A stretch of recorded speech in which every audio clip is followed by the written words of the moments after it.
இன்றைக்கி எங்கள் வீட்டில் லன்ச் வந்து ஸ்பெஷல் அரைக்கீரை கடையல். நான் எப்படி சொல்கிறேன்ட்டு நீங்கள் செஞ்சு பாருங்கள் ப்ளீஸ்.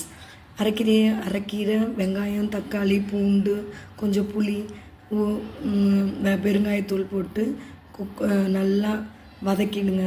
கடாயில் எண்ணெய் ஊற்றி வதக்கிட்டு அதை எடுத்து குக்கரில் வச்சு 3 விசில் எடுத்துருங்க. சின்ன கடாய் வச்சு எண்ணெய் ஊற்றி கடுகு, கடலைப்பருப்பு, சீரகம், வெந்தயம், காஞ்ச மிளகா, கொஞ்சம் வெங்காயம் போட்டு தாளிச்சிக்கோங்க. விசில் 3 விசில் வந்தவுடனே கல்சட்டியில் போட்டு கடைஞ்சிட்டு தாளித்ததையும் கொட்டி கடைஞ்சிட்டு உப்பு சேர்த்துட்டிங்கன்னா அருமையான அரைக்கீரை எவ்வளோ வேணால் குழந்தைங்க சாப்பிடுவாங்க. ப்ளீஸ் செஞ்சு பாருங்கள்.